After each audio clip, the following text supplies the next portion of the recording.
తల్లులారా, ఒక తండ్రిగా చెప్తున్నాను, మీ ఉద్యోగ స్థలములో పురుషులతో కలిసి ఉద్యోగం చేయాల్సి వచ్చినప్పుడు మీ మాట అవునంటే అవును, కాదంటే కాదు, మించినది దుష్టుని చేతిలో నుంచి వచ్చింది.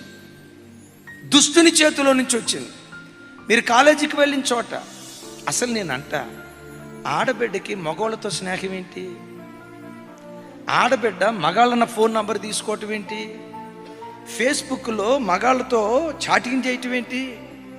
ఫేస్బుక్లో బాయ్ ఫ్రెండ్స్ని ఈ ఫేస్బుక్లో వాట్సాప్, అసలు నేను అంట చదువుకునే పిల్లలకి ఈ ఫేస్బుక్లో వాట్సాప్లు ఎందుకు?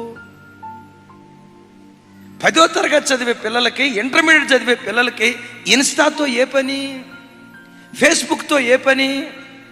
ఒక పవిత్రురాలిగా ఎక్కడ నువ్వు జారిపోకుండా జాగ్రత్తగా ఉండాలంటే పరపురుషునితో, పరస్త్రీతో నీ మాట ఎంతవరకు ఉండాలో యేసునామం పేరిట అంతవరకే ఉండునుగాక.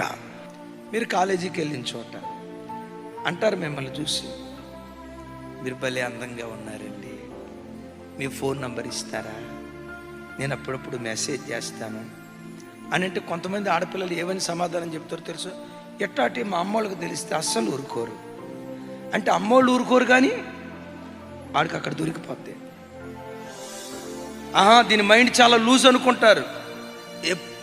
ఎప్పుడు ఆపోజిట్ వ్యక్తితో మాట్లాడేటప్పుడు ఎంతవరకు మాట్లాడాలో అంతవరకు మాట్లాడు.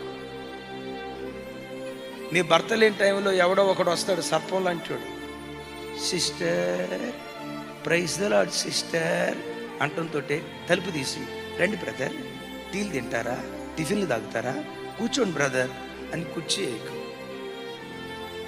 ఇంట్లో బ్రదర్ లేడండి, బ్రదర్ నొప్పటి రండి, ప్రైజ్ తలిపే.